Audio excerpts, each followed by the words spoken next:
ಓಂ ಶಾಂತಿ. ಇಂದಿನ ಮುರಳಿ ದಿನಾಂಕ 21 ಜನವರಿ 2026. ಮುರಳಿ महावाक्यಗಳು. मीठे बच्चे, एक बाबा की याद से तुम्हें सुप्रीम बनना है तो भूले चूके भी किसी और को याद नहीं करना. ಮಧುರ ಮಕ್ಕಳೇ, ಒಬ್ಬ ತಂದೆ ನೆನಪಿನಿಂದ ತಾವು ಸುಪ್ರೀಮರಾಗಬೇಕೆಂದರೆ ಅಪ್ಪಿ ತಪ್ಪಿಯೂ ಇನ್ನೊಬ್ಬರ ನೆನಪನ್ನ ಮಾಡಬೇಡ್ರಿ. ಎಷ್ಟು ಕಣ್ಣು ತೆರೆಸುವಂತಹ ಅತಿ ಗುಹ್ಯ ಸೂಕ್ಷ್ಮ ಮಹಾವಾಕ್ಯಗಳು. ನೀವು ಬಾಬಾ ನೆನಪಿನಿಂದ ಸುಪ್ರೀಂ ಆಗ್ಲಿಕ್ಕೆ ಸಾಧ್ಯ ಇದೆ. ಸುಪ್ರೀಂ ಆಗಬೇಕು ಅಂದ್ರೆ ಅಪ್ಪಿ ತಪ್ಪಿಯೂ ಯಾರನ್ನೂ ನೆನಪು ಮಾಡಬೇಡ್ರಿ, ಒಬ್ಬ ತಂದೆ ಹೊರತಾಗಿ. ಯಾಕೆ ಅಂದರೆ ಒಬ್ಬರೇ ಒಬ್ರು ಇದ್ದಾರೆ ಸುಪ್ರೀಂ, ಗಾಡ್ ಫಾದರ್. ಬಾಬಾ ನೆನಪು ಮಾತ್ರ ನಿಮ್ಮನ್ನು ಸುಪ್ರೀಂ. ಹೇಗೆ ಬಾಬಾ ಏಕರಸ್ ಇದ್ದಾರೆ, ಬಾಬಾ ಸ್ಥಿರ ಇದ್ದಾರೆ, ಬಾಬಾ ಸತ್ ಇದ್ದಾರೆ, ಹಾಗೆಯೇ ಅವರ ನೆನಪಿನಿಂದ ನಾನು ಸ್ಥಿರ, ಏಕರಸ್, ಸುಪ್ರೀಂ ಆಗ್ತೀನಿ. ಅಪ್ಪಿ ತಪ್ಪಿಯೂ ಕೂಡ ಬೇರೆ ಯಾರ ನೆನಪನ್ನು ಮಾಡಬೇಡ್ರಿ. ಯಾಕೆ ಅಂತಂದರೆ ಯಾರೆಲ್ಲ ಇದ್ದಾರೆ ಅವರು ಮನುಷ್ಯರಿದ್ದಾರೆ. ಮನುಷ್ಯ ಜೀವನ ಬದಲಾವಣೆಯಲ್ಲಿದೆ. ಹೀಗಾಗಿ ಬದಲಾಗುವ ಮನುಷ್ಯರನ್ನ ಫಾಲೋ ಮಾಡೋದ್ರಿಂದ, ನೆನಪು ಮಾಡೋದ್ರಿಂದ, ಅವರ ಫೀಲಿಂಗ್ನ ಜೊತೆಗೆ ಕನೆಕ್ಟ್ ಆಗೋದ್ರಿಂದ ಬದಲಾದಂತೆ ದೇಹಭಾನದ ನೆನಪುಗಳು ಹೆಚ್ಚಾಗ್ತಾ ಹೋಗ್ತದೆ. ಪ್ರಶ್ನೆ, बाबा से कौन सी उम्मीद न रख, कृपा मांगने के बजाय अपनी मेहनत करनी चाहिए. ಬಾಬಾರವರಿಗೆ ಯಾವ ಒಂದು ಭರವಸೆಯನ್ನ, ಅಪೇಕ್ಷೆಯನ್ನ ಇಡದೆ, ಕೃಪೆಯನ್ನ ಬೇಡದೆ, ಯಾವ ಒಂದು ಪರಿಶ್ರಮ ಸದಾ ಪಡ್ತಾ ಇರಬೇಕು. ಉತ್ತರ, पुराने शरीर का कोई भी कर्म भोग है, दिवाला निकाला या बीमार हुआ तो बाबा कहेंगे ये तो तुम्हारा अपना हिसाब किताब है, ये उम्मीद नहीं रखो कि इसमें बाबा कोई कृपा करे. ಅಂಡರ್ಲೈನ್. ಬಹಳ ಸೂಕ್ಷ್ಮವಾಗಿರುವಂತಹ ಬುದ್ಧಿಯನ್ನ ತೆರೆಯುವಂಥ ಮಹಾವಾಕ್ಯ. ಬಾಬಾ ಹೇಳ್ತಾರೆ, ಶರೀರದ ಏನಾದರೂ ಕರ್ಮ ಭೋಗಿದೆ, ತಾಪತ್ರಯ ಇದೆ, ಏನಾದರೂ ಜಗಳ ಇದೆ, ಏನೇ ಇದೆ ಅಂತಂದ್ರೆ ಶರೀರಕ್ಕೆ ಸಂಬಂಧಪಟ್ಟಂತಹ, ಶರೀರಧಾರಿಗಳ ಜೊತೆಗೆ ಸಂಬಂಧಪಟ್ಟಂತಹ ಏನೆಲ್ಲ ಕುಂದುಕೊರತೆ ಇದೆ ಮತ್ತು ಆರ್ಥಿಕ ತೊಂದರೆ ಇದೆ, ಏನೆಲ್ಲ ಇತ್ತು ಅದೆಲ್ಲವೂ ದಿವಾಳಿ ಎದ್ಬಿಟ್ಟಿದೆ, ಅಥವಾ ಶರೀರದ ಬಹುದೊಡ್ಡ ರೋಗ ಇದೆ ಅಂತಂದ್ರೆ ಬಾಬಾ ಹೇಳ್ತಾರೆ ಇದೆಲ್ಲ ನಿಮ್ಮ ಹಿಸಾಬ್ ಕಿತಾಬ್. ನಿನ್ನ ಹಿಸಾಬ್ ಕಿತಾಬ್ ಅಂದ್ರೆ ರೋಲ್ ಹಾಗೂ ರೋಲ್ನ ಮನಸ್ಸಿನ ಹಿಸಾಬ್ ಕಿತಾಬ್ ಇದೆ.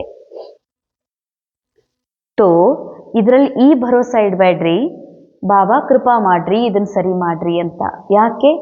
ಯಾಕೆ ಅಂದ್ರೆ ರೋಲ್ನ ಹಿಸಾಬ್ ಕಿತಾಬ್ ಡ್ರಾಮಾ ಅನುಸಾರ, ಡ್ರಾಮಾದ ಸ್ಕ್ರಿಪ್ಟ್ನ ಅನುಸಾರ ಸ್ಟೋರಿಯಲ್ಲಿ ನೂಂದಿದೆ, ಮನಸ್ಸಿನಲ್ಲಿ ನೂಂದಿದೆ. ಅದರ ಅನುಸಾರವೇ ಜೀವನದಲ್ಲಿ ತಾಪತ್ರಯಗಳು, ಜೀವನದಲ್ಲಿ ಕರ್ಮ ಭೋಗ, ಅನೇಕ ರೀತಿಯ ರೋಗಗಳು ಬರ್ತಾ ಇದ್ದಾವ. ಯಾರಿಗೆ ಬರ್ತಾ ಇದ್ದಾವ? ಆತ್ಮನಿಗಲ್ಲ, ಪಾತ್ರಕ್ಕೆ. ಪಾತ್ರದಲ್ಲಿರುವ ಪ್ರತಿಯೊಂದು ಕ್ಷಣದ ಅಭಿನಯ ನೂಂದಿರುವ ಕಾರಣದಿಂದ ಯಾವುದನ್ನ ಸ್ವಯಂ ಪರಮಾತ್ಮ ಬದಲಾಯಿಸಲು ಸಾಧ್ಯವಿಲ್ವೋ ಅದನ್ನ ಪರಿಪರಿಯಾಗಿ ನಾವು ಎಷ್ಟೇ ಬಾರಿ ಬಾಬಾ ಬೇಡ್ಕೊಂಡ್ರು, ಕೇಳಿಕೊಂಡರೂ ಸಹ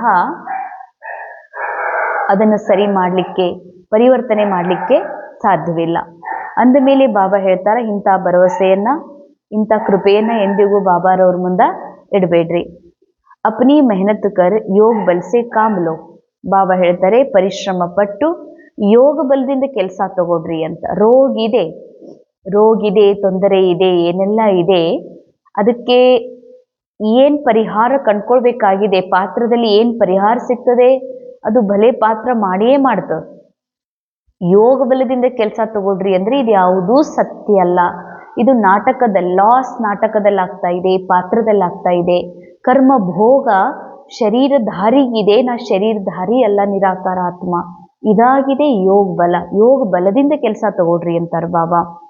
ಯೋಗ ಬಲದಿಂದ ಆಯುಷ್ಯ ವೃದ್ಧಿ ಆಗ್ತದ, कर्म भोग चुप्तो ಆಗ್ತದೆ. बाबा जो प्राणों से भी प्यारा है उनसे जितना लव होगा उतना याद रहेगी और कल्याण होता जाएगा. ಯಾರು ಪ್ರಾಣಕ್ಕಿಂತ ಪ್ರಿಯ ಇದ್ದಾರೆ ಅವರನ್ನು ಎಷ್ಟು ನೆನಪು ಮಾಡ್ತೀರೋ ಅಷ್ಟು ಪ್ರೀತಿ ಹೆಚ್ಚಾಗ್ತದೆ ಮತ್ತು ನಿಮ್ಮ ಕಲ್ಯಾಣವೂ ಕೂಡ ಆಗ್ತಾ ಇರ್ತದೆ. धारणेಗಾಗಿ मुख्य सार, पहला, बाबा को बहुत धैर्य, गंभीरता ಅವ್ರ ಸಮಸ್ಯೆ ಯಾದ್ ಕರ್ನಾ ಹೇ, ಬಹಳ ಇಂಪಾರ್ಟೆಂಟ್ ಆಗಿರುವ ಬಹಳ ಗುಹ್ಯ ಮಹಾವಾಕ್ಯ. ತಂದೆಯನ್ನ ಬಹಳ ಧೈರ್ಯದಿಂದ ಗಂಭೀರತೆಯಿಂದ ತಿಳುವಳಿಕೆಯಿಂದ ನೆನಪು ಮಾಡ್ರಿ ಅಂತ. ಧೈರ್ಯ ಅರ್ಥಾತ್ ತಾಳ್ಮೆ. ತಾಳ್ಮೆಯಿಂದ. ಯಾಕೆ ತಾಳ್ಮೆಯಿಂದ? ಈ ಮನಸ್ಸಿನಲ್ಲಿ ಅನೇಕ ರೀತಿ ವಿಚಾರ ಬರ್ತಾ ಇರ್ತದ. ಬಹಳ ನಕಾರಾತ್ಮಕ ಆಗಿರುವ, ಭಯಾನಕ, ಚಿಂತಾಜನಕ, ಶೋಕಯುಕ್ತ ವಿಚಾರಗಳು ಬರ್ತಾ ಇದೆ. ತಾಳ್ರಿ ಅರ್ಥಾತ್ ಅದನ್ನ ರಿಯಲ್ ಅನ್ಕೋಬೇಡ್ರಿ. ಮನಸ್ಸಿನಲ್ಲಿ ಬರುವಂತ ವಿಚಾರಗಳನ್ನ ನಿಮ್ಮ ರಿಯಲ್ ಆಗಿರುವಂಥದ್ದು, ಇದು ಸತ್ಯ ಅಂತ ಅನ್ಕೊಳ್ಬೇಡ್ರಿ. ಸತ್ಯವಾಗಿರುವುದು ನಿರಾಕಾರ ನಾ ಆತ್ಮ ಮಾತ್ರ. ಅಂದ ಮೇಲೆ ಬಹಳ ತಾಳ್ಮೆಯಿಂದ, ಗಂಭೀರತೆಯಿಂದ ಅಂತಂದ್ರೆ ಈ ಮನಸ್ಸು ಒಮ್ಮೆ ದೇಹದ ಕಡೆಗೆ ಸ್ಮೃತಿ ತಗೊಂಡು ಹೋಗ್ತದ, ಒಮ್ಮೆ ಸಂಸಾರದ ಕಡೆಗೆ, ಒಮ್ಮೆ ವ್ಯಕ್ತಿಗಳ ಕಡೆಗೆ, ಒಮ್ಮೆ ವೈಭವದ ಕಡೆಗೆ, ಹೀಗೆ ಅನೇಕ ವಿಚಾರಗಳು. ಗಂಭೀರತೆ ಅರ್ಥಾತ್ ಇದು ಯಾವುದೂ ಸತ್ಯ ಅಲ್ಲ, ಸ್ಥಿರವಾಗಿರುವ ನಾ ಆತ್ಮ ಸತ್ಯವಾಗಿರುವೆ ಅನ್ನೋದೇ ಗಂಭೀರತೆ. ಸ್ವಯಂನ ಸತ್ಯದ ಕಡೆಗೆ ಅಟೆನ್ಷನ್ ಇಡುವುದೇ ಗಂಭೀರತೆ. ಹಾಗೂ ಸಮಜ್ಸೆ ಯಾದ ಕಾರಣ, ಸಮಜ್ ತಿಳುವಳಿಕೆ. ನಾ ಯಾರಿದ್ದೀನಿ, ನಾ ಯಾರಲ್ಲ, ನಾ ಯಾರ ಸಂತಾನಿದ್ದೀನಿ, ನಾ ಯಾರ ಸಂತಾನಲ್ಲ ಎನ್ನುವ ಸತ್ಯದ ಸ್ಮೃತಿ ಇರುವುದೇ ಸಮಜ್ ತಿಳುವಳಿಕೆ. ಈ ರೀತಿ ಬಾಬಾ ನೆನಪನ್ನ ಮಾಡ್ರಿ. ಯಾದ್ ಎಕ್ಯುರೇಟ್ ಹೋ ತೋ ಬಾಬಾ ಕಿ ಕರೆಂಟ್ ಮಿಲೇಗಿ. ನಿಮ್ಮ ನೆನಪು ಬಾಬಾನ ಜೊತೆಗೆ ಎಕ್ಯುರೇಟ್ ಇದ್ರೆ ಮಾತ್ರ ಕರೆಂಟ್ ಸಿಗ್ತದೆ. ಆಯು ಬಡೇಗಿ, ಹೆಲ್ದಿ ಬನ್ ಜಾಯಂಗೆ. ಆಯುಷ್ಯ ವೃದ್ಧಿ ಆಗ್ತದ, ನೀವು ಹೆಲ್ದಿ ಆಗ್ತೀರಿ. ಸೆಕೆಂಡ್ ಪಾಯಿಂಟ್, ऊंच पद पाना है तो अपने चलन को सुधारना है. ಶ್ರೇಷ್ಠ ಪದವಿ ಪಡೆಯಬೇಕು ಅಂದ್ರೆ ತಮ್ಮ ಚಲನೆಯನ್ನ ಸುಧಾರಿಸಿಕೊಡ್ರಿ.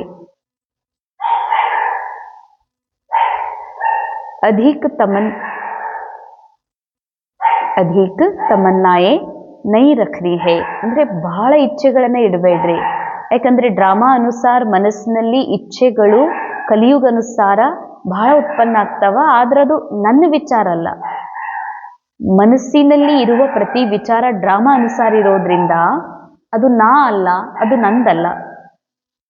ಅಂದಮೇಲೆ ಅನೇಕ ಇಚ್ಛೆಗಳನ್ನ ಪೂರ್ಣ ಮಾಡಿ ಅದರ ಅನುಭವಿ ಆಗ್ಬೇಕು ಅಂತ ಈ ಮನಸ್ಸು ಅದನ್ನ ರಿಯಲ್ ಅಂತ ತಿಳ್ಕೊಂಡು ಅದ್ರ ಬೆನ್ನ ಹತ್ತದ. ಅದಕ್ಕೆ ಇಚ್ಛೆಗಳನ್ನ ಇಟ್ಕೊಳ್ಬೇಡ್ರಿ. ಅಂದ್ರೆ ಇಚ್ಛೆಗಳು ಯಾವ ಬರ್ತಾ ಇದಾವಲ್ಲ ಆ ಕಡೆಗೆ ಅಟೆನ್ಷನ್ ಕೊಡ್ಬೇಡ್ರಿ. ಕರ್ಮೇಂದ್ರಿಯಗಳ ಮೇಲೆ ಪೂರಾ ಕಂಟ್ರೋಲ್ ಇರ್ಲಿ. ಮಾತಾ ಪಿತರನ್ನ ಪೂರ್ಣ ಫಾಲೋ ಮಾಡ್ರಿ. वरदान, फॉलो फादर और सी फादर के महामंत्र द्वारा एक रस स्थिति बनाने वाले श्रेष्ठ पुरुषार्थी भव. Follow father, see father. ತಂದೆಯನ್ನ ಫಾಲೋ ಮಾಡುವಂತಹ, ತಂದೆಯನ್ನೇ ನೋಡುವಂತಹ ಮಹಾಮಂತ್ರದ ಮೂಲಕ ಏಕರಸ ಸ್ಥಿತಿಯ ಅನುಭವ ಮಾಡುವಂತಹ ಶ್ರೇಷ್ಠ ಪುರುಷಾರ್ಥಿಗಳು ಆಗ್ರಿ. See father, follow father. इस मंत्र को सदा सामने रखते हुए चढ़ती कला में चलते चलो. ಬಾಬಾ ಹೇಳ್ತಾರೆ, ಏನ್ ನಡೀತಾ ಇದೆ ಅದು ಎಲ್ಲವೂ ಡ್ರಾಮಾನುಸಾರ ನೂಂದಿದೆ, ಏರಿಳಿತ ಇದೆ, ಬದಲಾವಣೆ ಇದೆ. ಹಾಗಾದ್ರೆ ಯಾರನ್ನ ನೋಡ್ರಿ, ಯಾರನ್ನ ಫಾಲೋ ಮಾಡ್ರಿ ಅಂತಂದ್ರೆ ಒಬ್ಬ ಬಾಬಾನ್ ಮಾತ್ರ ನೋಡ್ರಿ, ಒಬ್ಬ ಬಾಬಾರವರನ್ನೇ ಫಾಲೋ ಮಾಡ್ರಿ. ಆಗ ನೀವು ಏರುವ ಕಲೆಯಲ್ಲಿ ಹೋಗ್ಲಿಕ್ಕೆ ಸಾಧ್ಯ ಇದೆ, ಹಾರುವ ಕಲೆಯಲ್ಲಿ ಹೋಗ್ಲಿಕ್ಕೆ ಸಾಧ್ಯ ಇದೆ. ಎಂದಿಗೂ ಕೂಡ ಆತ್ಮರನ್ನ ನೋಡ್ಬೇಡ್ರಿ. ಅರ್ಥಾತ್ ಆತ್ಮರ ಮನಸ್ಸು, ಆತ್ಮರಿಗೆ ಸಿಕ್ಕಿರುವಂತ ಪಾತ್ರವನ್ನ ನೋಡ್ಬೇಡ್ರಿ. ಯಾಕೆ ಅಂದ್ರೆ ಎಲ್ಲ ಆತ್ಮ ಅಂದ್ರೆ ಆತ್ಮನ ಮನಸ್ಸು ಪುರುಷಾರ್ಥಿ ಅದಾರ. ಪುರುಷಾರ್ಥಿಯೊಳಗೆ ಒಳ್ಳೆಯದು ಇದೆ, ಕೆಟ್ಟದ್ದು ಇದೆ, ಕಮ್ಮಿ ಇದೆ, ಸಂಪನ್ನತೆ ಇಲ್ಲ. ಅಂದ ಮೇಲೆ ಸಂಪನ್ನ ಇಲ್ಲದೇ ಇರುವ, ಕಮ್ಮಿ ಇರುವಂಥವರ ಪುರುಷಾರ್ಥವನ್ನ ನೀವು ನೋಡಿದ್ರಿ ಅಂತಂದ್ರ ಅವ್ರ ಸಮಾನ ಆಗ್ಬಿಡ್ತೀರಿ. ಅದಕ್ಕೆ ಕೇವಲ ತಂದೆಯನ್ನ ನೋಡ್ರಿ, ತಂದೆಯನ್ನೇ ಫಾಲೋ ಮಾಡ್ರಿ. ಇಸ್ಲಿಯೇ ಫಾಲೋ ಫಾದರ್ನ ಕಿ ಬ್ರದರ್ ಸಿಸ್ಟರ್. ತಂದೆಯನ್ನೇ ಫಾಲೋ ಮಾಡ್ರಿ. ಸಹೋದರ ಸಹೋದರಿಯರನ್ನ, ಬ್ರಹ್ಮಕುಮಾರ್ ಕುಮಾರಿ ಸಹೋದರ ಸಹೋದರಿಯರನ್ನ ಫಾಲೋ ಮಾಡಬೇಡ್ರಿ. तो जैसे फादर एक रस है ऐसे फॉलो करने वाले एक रस स्वतः हो जाएंगे. ಬಾಬಾ ಹೇಗೆ ಏಕರಸ ಇದ್ದಾರೆ, ಬಾಬಾ ಹೇಗೆ ಸದಾ ಸ್ಥಿರ ಇದ್ದಾರೆ, ಅವರನ್ನ ನೆನಪು ಮಾಡ್ತಾ ಬುದ್ಧಿ ಮನಸ್ಸು ಕೂಡ ಸ್ಥಿರ ಆಗ್ತದೆ. ಅದಕ್ಕೆ ಈ ಮನಸ್ಸು ಬಾಬನ ಜೊತೆಗೆ ಏಕಾಗ್ರ ಮಾಡ್ರಿ ಅಂತಾರೆ. ಯಾಕಂದ್ರೆ ಇಲ್ಲಿ ಯಾರ ನೆನಪು ಕೂಡ ಸ್ಥಿರ ಇಲ್ಲ. ಯಾರ ವ್ಯಕ್ತಿತ್ವ, ಯಾರ ಜೀವನ ಶೈಲಿ ಅಥವಾ ಅವ್ರ ಜೀವನ ವಿಚಾರಧಾರ ಯಾವುದೂ ಸ್ಥಿರ ಇಲ್ಲ, ಬದಲಾವಣೆ ಇದೆ. ಯಾಕಂದ್ರೆ ಇದು ಡ್ರಾಮಾ ಇದೆ, ಇಲ್ಲಿ ಬದಲಾವಣೆ ಸಹಜ ಇದೆ. ಅದಕ್ಕಾಗಿ ಯಾರನ್ನ ನೋಡ್ಬೇಡ್ರಿ, ಯಾರನ್ನ ಫಾಲೋ ಮಾಡಬೇಡ್ರಿ. ಯಾರು ಏಕರಸ್ಸಿದ್ದಾರೆ, ಯಾರು ಸ್ಥಿರ ಇದ್ದಾರೆ ಅವರನ್ನ ಮಾತ್ರ ಫಾಲೋ ಮಾಡ್ರಿ. ಸ್ಲೋಗನ್: ಪರಚಿಂತನೆಯ ಪ್ರಭಾವದಲ್ಲಿ ಬರದೆ ಶುಭ ಚಿಂತನೆ ಮಾಡಿ ಶುಭ ಚಿಂತಕ ಮಣಿಗಳಾಗ್ರಿ. ಪರಚಿಂತನೆ ಮಾಡಬೇಡ್ರಿ ಅಂದ್ರೆ ಪರರು, ರೋಲ್, ಯಾವುದೇ ಪಾತ್ರಧಾರಿಯ ಚಿಂತನೆಯನ್ನ ಮಾಡಬೇಡ್ರಿ. ಒಂದು ಸೂಕ್ಷ್ಮ ಪುರುಷಾರ್ಥದಲ್ಲಿ ಬರ್ತದೆ. ಪರಚಿಂತನೆ ಅರ್ಥಾರ್ಥ ನಾ ಆತ್ಮ ಇದ್ದೀನಿ, ನನಗೆ ಪರರು ಯಾರ್ಯಾರು ಅಂದ್ರೆ ಮನ, ಬುದ್ಧಿ, ಸಂಸ್ಕಾರ, ದೇಹ, ಪಾತ್ರ, ಈ ಜಗತ್ತು. ಮನಸ್ಸಿನ ವಿಚಾರ ಮಾಡುವುದು ಕೂಡ ಪರಚಿಂತನೆ. ಅಷ್ಟು ಆತ್ಮ ಆಗಿರುವ ಚಿಂತನೆಯನ್ನ ಮಾಡ್ರಿ. ಅಂದಾಗ ಮಾತ್ರ ನೀವು ಶುಭ ಚಿಂತನೆಯನ್ನ ಮಾಡಿ ಶುಭ ಚಿಂತಕ ಮಣಿಗಳಾಗ್ಲಿಕ್ಕೆ ಸಾಧ್ಯವಿದೆ. ಅವ್ಯಕ್ತ ಇಶಾರೆ: ಈ ಅವ್ಯಕ್ತ ಮಾಸದಲ್ಲಿ ಬಂಧನ ಮುಕ್ತರಾಗಿ ಜೀವನ್ ಮುಕ್ತ ಸ್ಥಿತಿಯ ಅನುಭವ ಮಾಡ್ರಿ. ಜೈಸೆ ಔರ್ ಸ್ಥೂಲ ವಸ್ತುओं ಹೇಗೆ ಅನ್ಯ ಸ್ಥೂಲ ವಸ್ತುಗಳನ್ನ ಯಾವಾಗ ಬೇಕು, ಹೇಗೆ ಬೇಕು, ಯಾವುದನ್ನ ಬೇಕು ಅದನ್ನ ನೀವು ಒಗಿಲಿಕ್ಕೆ, ಎಸಿಲಿಕ್ಕೆ, ಬಿಟ್ಟು ಬಿಡ್ಲಿಕ್ಕೆ ಸಾಧ್ಯ ಇದೆ. ಕೆಲವರು ಬಟ್ಟೆಯನ್ನ ಬಿಡ್ತಾರ, ಕೆಲವರು ಹರಿತು ಅಂದ್ರೆ ಚಪ್ಪಲ್ಗಳನ್ನ ಬಿಡ್ತಾರ, ಕೆಲವರು ತಿಂದು ಉಳಿದ ವಸ್ತುವನ್ನ, ಕಾಗಜ ಅಥವಾ ಯಾವುದು ಪಾಲಿಥಿನ್, ಅವುಗಳನ್ನ ಒಗೆದು ಬಿಡ್ತಾರ, ಎಸೆದು ಬಿಡ್ತಾರ ಸಹಜವಾಗಿ. ಹಾಗೆ ಏನ್ ದೇಹಭಾನ್ ಇದೆ, ಯಾವಾಗ ನಿಮಗೆ ರಿಯಲೈಸ್ ಆಗ್ತದ ನಾ ದೇಹಭಾನದಲ್ಲಿ ಇದ್ದೆ, ಅದನ್ನ ಅದೇ ಕ್ಷಣ ಬಿಟ್ಟು ಬಿಡ್ಬೇಕಂತಾರ ಬಾಬಾ. ಏನಂತ ಬಿಟ್ಟು ಬಿಡೋದು ಅಂದ್ರ ಇದು ಸತ್ಯ ಅಲ್ಲ, ನಾ ಆತ್ಮ ಆಗಿರೋದು ಸತ್ಯ. ಈ ಸತ್ಯ ಸ್ಮೃತಿಯಲ್ಲಿ ಸ್ಥಿತ ಆಗುವುದೇ ದೇಹಭಾನ ಬಿಡೋದಾಗಿದೆ. ಈ ಪ್ರಾಕ್ಟೀಸ್ ಇಷ್ಟು ಸರಳ ಆಗಬೇಕು. ಎಷ್ಟು ನೀನು ಸ್ಥೂಲ ವಸ್ತುವನ್ನ ಸಹಜವಾಗಿ ಬಿಡ್ತೀಯೋ ಅಷ್ಟು ಸಹಜವಾಗಿ ದೇಹಭಾನವನ್ನ ಬಿಡುವ ಅಭ್ಯಾಸ ಮಾಡು. रचयिता जब चाहे रचना का आधार ले, जब चाहे तब रचना के आधार को छोड़ दे. ಎಷ್ಟು ಸುಂದರ ಮಾತು. ನೀ ಆತ್ಮ ರಚಯಿತಾ ಇದಿ. ಸಮಯ, ಸಂಕಲ್ಪ, ಪ್ರಕೃತಿ ಇವು ರಚನೆ. ರಚಯಿತ ನಿನ್ಗೆ ಯಾವಾಗ ಬೇಕಾವಾಗ ಪ್ರಕೃತಿ ಆಧಾರ ತಗೋ, ಸಮಯದ ಆಧಾರ ತಗೋ, ಶರೀರದ ಆಧಾರ ತಗೋ. ಆದ್ರೆ ನಿನ್ಗೆ ಯಾವಾಗ ಬೇಕು ಅವಾಗ ಆಧಾರ ರಹಿತ ಆಗೋ. ಯಾಕೆ ಆತ್ಮ ಮೂಲತಃ ಆಧಾರ ರಹಿತ ಇದೆ. ಖುಷಿ ಅನುಭವ ಮಾಡಲಿಕ್ಕೆ, ಶಾಂತಿ ಅನುಭವ ಮಾಡಲಿಕ್ಕೆ ಯಾವುದರ ಆಧಾರ ಬೇಕಾಗಿಲ್ಲ. ಸ್ವಯಂ ಆತ್ಮ ಶಾಂತಿ ಇದೆ ಅಂದ ಮೇಲೆ ಇವು ಯಾವುದರ ಆಧಾರ ರಹಿತ ಏನು ಇರ್ತಿ, ಇದು ನಿನ್ನ ಮೂಲ ಸ್ಥಿತಿ. ಇತ್ನಾ ಬಂಧನ್ ಮುಕ್ತ ಬನ್ನು. ಬಾಬಾ ಹೇಳ್ತಾರೆ ಇಷ್ಟು ಬಂಧನ್ ಮುಕ್ತರಾಗ್ರಿ. ಇದಿಲ್ಲ ಅಂದ್ರೆ ಹೆಂಗಪ್ಪ ಅಂತ ಅನ್ನುವಂಗ ಆಗಬಾರ್ದು. ಪ್ರಕೃತಿ, ಸಮಯ, ಸಂಕಲ್ಪಗಳು ಇದೇ ನಾನು ಅಂತ ಅನ್ಕೊಳ್ಳೋದೇ ಬಂಧನ, ಇದು ನಂದು ಅಂತ ಅನ್ಕೊಳ್ಳೋದೇ ಬಂಧನ. ಬಂಧನ ಮುಕ್ತ ಸ್ಥಿತಿ ಅರ್ಥಾತ್ ಇವುಗಳಿಗೆ ನಾ ರಚಯಿತಾ ಇದ್ದೀನಿ, ನಾ ರಚಯಿತ, ಇವುಗಳಿಲ್ಲದೆಯೂ ಕೂಡ ನಾನು ಸಂಪೂರ್ಣ ಇದ್ದೀನಿ, ನನ್ನ ವ್ಯಾಲ್ಯೂ ಸದಾ ಇದೆ. ಈ ಸತ್ಯ ಸ್ಮೃತಿಯಲ್ಲಿ ಇಟ್ಕೊಂಡು ನಡೆಯೋದೇ ಬಂಧನ ಮುಕ್ತ ಸ್ಥಿತಿ ಆಗಿದೆ, ಜೀವನ್ ಮುಕ್ತ ಸ್ಥಿತಿ ಆಗಿದೆ. ಓಂ ಶಾಂತಿ. ಅನುಭವ ಮಾಡೋಣ. ಬಾಬಾರ ನೆನಪಿನಿಂದ ನಾನು ಸುಪ್ರೀಂ ಆಗಬೇಕೆಂದರೆ ನನಗೆ ಅರ್ಥವಾಗಿದೆ, ತಂದೆಯ ನೆನಪನ್ನು ಬಿಟ್ಟರೆ ಯಾರ ನೆನಪೂ ಬರಕೂಡದು. ಯಾಕೆಂದರೆ ಈ ವಿಶ್ವ ನಾಟಕದಲ್ಲಿ ಎಲ್ಲದರಲ್ಲೂ ಬದಲಾವಣೆ ಇದೆ, ಅಸ್ಥಿರತೆ ಇದೆ, ಶೋ ಇದೆ.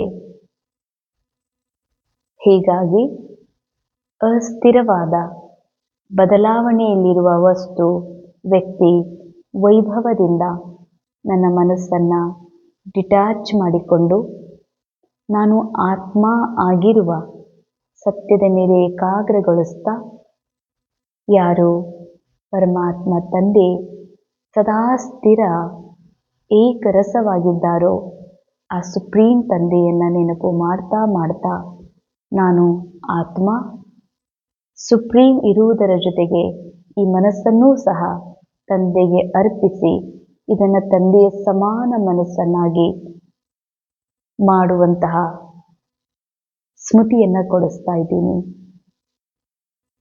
ಹೇಗೆ ನಾಟಕದಲ್ಲಿ ಯಾವ ವಸ್ತುವನ್ನ ಯಾವಾಗ ಬೇಕಾದರೂ ಬಿಡಬಹುದು, ಹಾಗೆ ಈ ದೇಹಭಾನವೂ ಸಹ ನನ್ನ ರಚನೆಯಾಗಿದೆ. ದೇಹ ನನ್ನ ರಚನೆ, ನಾನು ದೇಹ ಎನ್ನುವುದು ದೇಹಭಾನ. ನಾನು ಆತ್ಮ ಎಂಬ ಸ್ಮೃತಿಯಲ್ಲಿ ಬರೋದೇ ಬಂಧನ ಮುಕ್ತ, ಜೀವನ ಮುಕ್ತ ಸ್ಥಿತಿಯಾಗಿದೆ. ಓಂ ಶಾಂತಿ.